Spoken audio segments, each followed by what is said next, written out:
Hi guys, good morning! Welcome back po dito sa Gandara Search Channel for Showbiz Update. Ang tatalakayin nga natin ngayon at pag-uusapan mga kakimpaw ay patungkol po dito syempre sa bagong update ni Chinita Princess tungkol sa kanyang bagong bahay mga kakimpaw.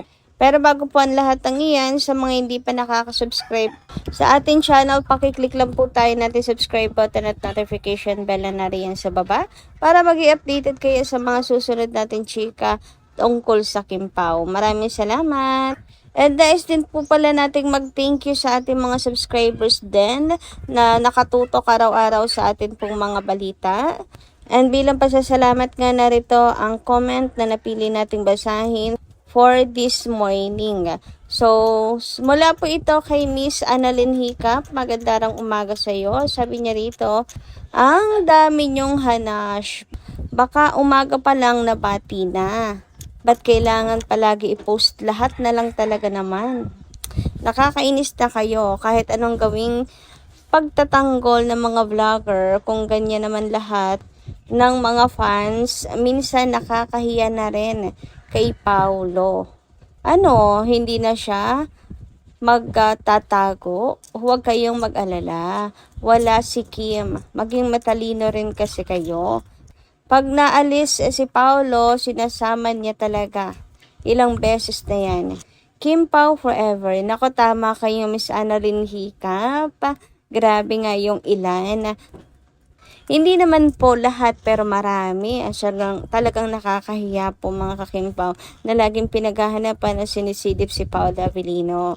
Pero ayun nga tulad ng sinabi niyo, kasama naman ni Paolo si Kim. So wala mang pagbati, di ba mga kakimpaw, na happy 20th anniversary kay Chinita Princess si Paula Avellino. Magkasama naman sila. Magkasama naman sila pa Taiwan, 'di ba? Doon pa lang paldong-paldo na tayo mga kakimpaw. Hindi na importante yung pagbati sa social media. Kasi sa personal naman na po, binati ni Paulo, baka nga umaga pa lang, 'di ba mga kakimpaw? And day before pa binati na ni Paulo si Kim. Baka may regalo pa nga yan sa kanya, mga kakimpaw. Tapos, kasama pa Taiwan. O, diba? Wala mang pagbati tayo nakita sa SOCMED. Nag-travel naman sila sa Taiwan. Mas bongga yun, mga kakimpaw.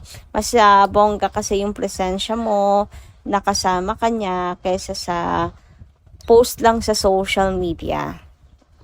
Yes, masasabi kong may karapatang magtampo ang mga fans dahil nga sa love team sila and obligasyon sa mga fans, ganyan, etc. etc. Pero kung ganito naman na magkasama sila sa Taiwan, magtatampo pa ba kayo? Diba hindi na rin naman. Kasi yun po ang mas importante, yung magkasama po silang dalawa at nagse-celebrate sa Taiwan. Ang masama nun, wala nang pagbati, hindi pa magkasama, hindi pa nag-date, walang kung ano pa man. And kung ganun nga ang nangyari, naku, huwag kayong mag-alala kasi kasama nyo ako sa magtatampo kay Paulo Avellino. Pero wala magkasama naman sila sa Taiwan. So, umurong ang pagtatampururot ko mga kakimpaw. Ang importante talaga ay magkasama silang dalawa. Ayan, hindi po kung sino lang si Kim Chiu sa buhay ni Pao. Anyway, dumako naman tayo mga kakimpaw dito sa vlog ni Manay Christy tungkol po kay Chinita Princess. Tungkol po sa Kim Pao kung saan ang sarap nga pakinggan ng kanyang mga papuri para po kay Kim Chiu. Na talagang pag nagkatuluyan si Kim and Paulo ay isa si Paulo sa pinakamaswerteng nila lang sa mundo. Dahil si Kim Chiu isang biyaya talaga yan, mga kakimpaw. Ayun nga po sa kanya, napakaswerte ni Paulo kay Kim. So, narito nga po ang write-ups ni Showbiz Buzz. Christopher Min, puring-puri si Kim Chiu. Wala nang hahanapin si Paulo kapag nagkatuluyan sila.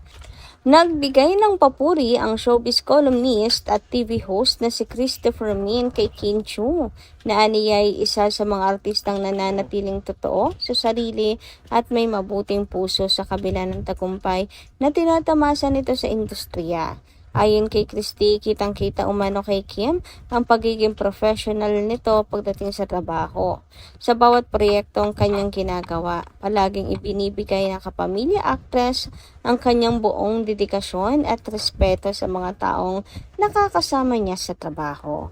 Bukod sa pagiging mahusay na artista, hinangaan din ni Christy ang kabaitan at pagiging maalalahanin ni Kim sa mga taong nakapaligid sa kanya. Aniya, hindi lamang talento ang taglay ng aktres kundi pati ang magandang pakikitungo sa kapwa. Dahil dito, nasabi pa ng veteranang showbiz personality na napakaswerte ng sinumang lalaking mapapangasawa ni Kim. Sa kanyang pananaw, isa itong babaeng may mabuting kalooban, responsable at marunong magpahalaga sa relasyon. Nabanggit din ni Christy na ang pangalan ni Paolo Avellino na matagal nang naiuugnay kay Kim. Ayon sa kanya, kung sakaling mauwi sa seryosong relasyon at tuluyang magkatuluyan na yung dalawa, wala nang ibang mahihiling pa si Paolo dahil nasa kay Kim na umano ang mga katangiang hinahanap ng isang mabuting kapareha. Samantala, patuloy namang inaabangan ng kanilang mga tagahanga ang anumang susunod na kabanata sa tambalang Kim and Paolo. Hanggang ngayon ay hindi pa man tahasang kinukumpirma ng dalawa ang tunay na estado ng kanilang relasyon. Nananatili silang isa sa mga minamahal na love team sa kasalukuyan. Samantala, dumako naman tayo sa next update natin ngayong umagang ito at patungkol nga po ito sa bagong update ni Chinita Princess sa kanyang social media account. Ito po ay patungkol sa natanggap po niya na Loyalty Award sa ABS-CBN mga kakimpaw for 20 years. And ayun nga, napansin ng mga solid fans ng actress at lalong higit po ng Kimpaw na tila daw bago itong kwarto na to mga kakimpaw. Ano ito? Bagong kwarto ni Kimi sa kanyang bagong bahay mga kakipi. Pero mukhang kakaiba ngayon yung team mga kakimpaw. No? Hindi siya tulad ng room before ni Chinita Princess. Parang mala Paula Avellino nga daw yung vibe. Parang hindi, parang magjusawa vibes na yung kwarto mga kakipi. Hindi na siya girly, just like dati mga kakimpaw. Parang master's bedroom ganun.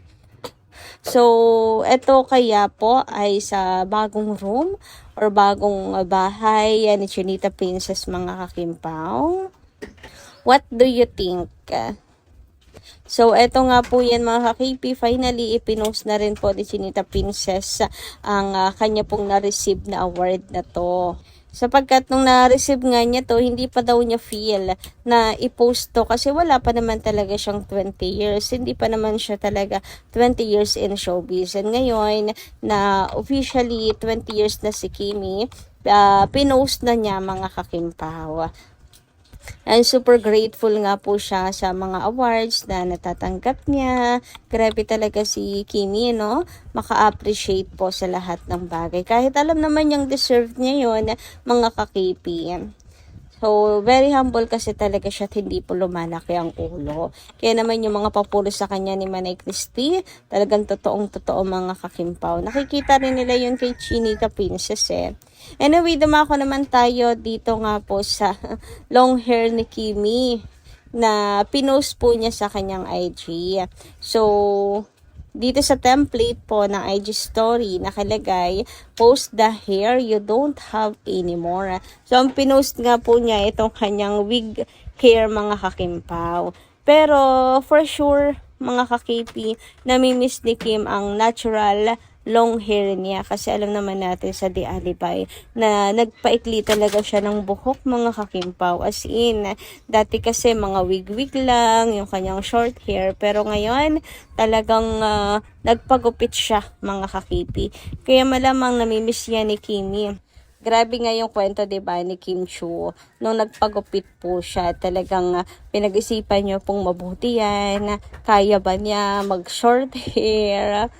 Pero wala, mas gusto talaga ni Kimi mga kakimpaw na long hair, kaya for sure iniyakan niya yan.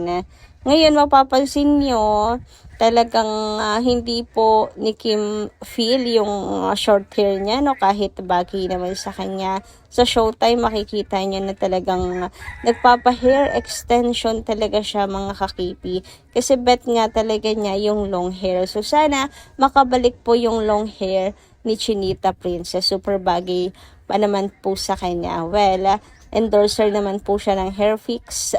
So, for sure, mabilis lang din pong lalago ang buhok ni Chinita Princess at magiging natural na po ulit. Pero grabe ha, kudos po sa hair extension ni Kimi. Sana i-share niya yan kung saan mga kakimpaw kasi very natural lang talaga, di ba? Hindi po halata. Parang tunay na tunay lang yan, mga kakimpaw. Malamang kung isi-share ni Kim kung saan siya nagpapa-hair extension, for sure ay dadayuhin po yun, mga kakimpaw eh. Kasi kitang-kita mo naman sa hair ni Kimi, 'di ba? Super ganda, mga kakimpaw. Anyway, hanggang dito lang po muna ulit ang ating update para po sa araw na to. Thank you so much guys sa inyong pakikinigan. Kita-kits po muli sa mga susunod natin chika. Maraming salamat at ingat po palagi.